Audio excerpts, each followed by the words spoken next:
C'est lors de l'E3 dernier que nous avons eu l'opportunité de rencontrer une partie de l'équipe de développement en charge du remake de Shadow Warrior.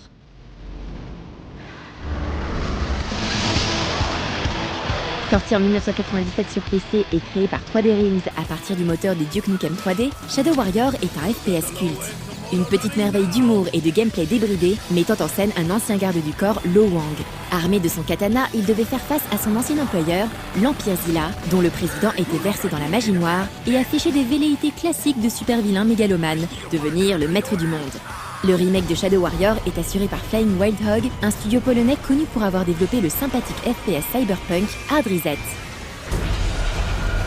It wasn't our idea to reinvent this game. It was actually Devolver Digital. You know, the guys have rights to Shadow Warrior, and they've been looking for a company that would be capable of, of recreating this game in the way it should be. So they enjoyed Hard Reset and our old school approach for this game, and we said yes. I mean, when you get an offer like this one to recreate Shadow Warrior, you can say no. Bon, d'un autre côté, on aurait préféré, au vu du résultat, que Gearbox refuse de développer Duke Nukem Forever. L'équipe derrière Shadow Warrior affiche cependant une certaine sérénité face à cet échec, qui aurait pu ajouter une certaine pression sur leurs épaules.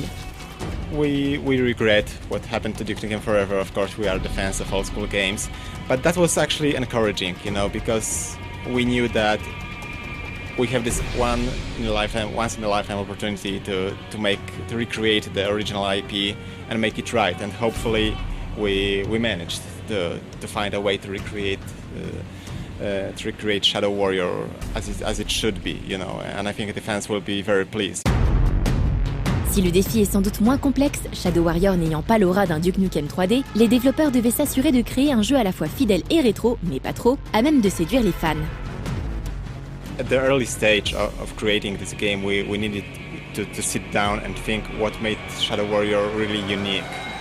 So, we knew that, the katana should be like, maybe not the core feature of the game, but very important feature, because it's not only interesting in terms of gameplay, but it tells a lot about the character, about Lo Wang.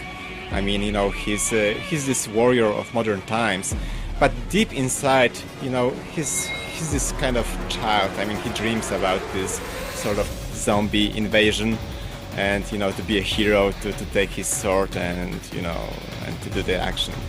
We also knew that the humor was a very important part of the original game. However, if you remember original Shadow Warrior, the humor was kind of childish, and with our talented writers we established like a better quality of humor. It's more sophisticated this time around, but it's still fun, it's still a very funny game. Les développeurs ont donc repris l'histoire du jeu originel pour la développer et apporter plus de profondeur à Lo Wang. De nouveaux personnages feront aussi leur apparition, comme ce démon qui deviendra l'un des principaux alliés du joueur. Au final, les fans pourraient être surpris par l'histoire du jeu et la place importante qui lui est accordée. Mais bien sûr, ce que l'on attend de ce nouveau Shadow Warrior est avant tout lié à ce qui faisait de l'original un FPS ultra jouissif. Ce qui passait évidemment par un retour fracassant du katana, une mécanique de jeu à laquelle Flying Wild Hog devait assurer une place conséquente. Well, it was a challenge. I mean, that there aren't many FPS games when that kind of feature was implemented well, and some of the games that give you the opportunity to use some kind of melee weapon, you usually feel like this is, okay, I have a melee weapon, but then I get a shotgun, so I stick with a shotgun.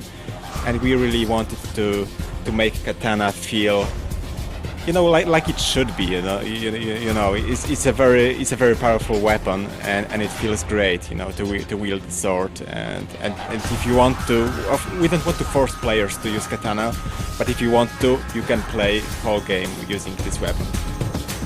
On pourra bien entendu améliorer son katana au fil de la partie, obtenir de nouveaux mouvements, des attaques spéciales très puissantes et décapiter ses adversaires à tour de bras.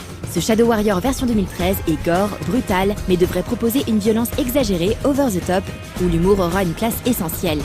Les développeurs ont également tenu à préserver le feeling rétro du jeu original. There's no cover system, so that's something that's very popular nowadays. So there's no cover system. We really encourage players to move forward. So you have all these resources like firearms, variety of firearms. You have this katana. And you simply, you use these tools and you have a lot of fun. And we think, that's what makes old school games, such a cool games, even today. So, we've implemented some modern mechanisms, like powers, like the special attacks for the sword, like alternate modes for weapons, some improved movement for character. You can perform some dashes to make a combat more effective. But in its core, it's still an old school game. On retrouvera les répliques cultes du jeu sorti en 1997, des passages secrets délirants et bien d'autres clins d'œil. En revanche, le multi a disparu. Du fait de sa petite taille, le studio polonais a préféré se concentrer sur la campagne solo, ce qui est dommage mais compréhensible. On jugera sur pièce du bien fondé de cette décision avec la critique complète du jeu, diffusée dans le prochain classé 18+.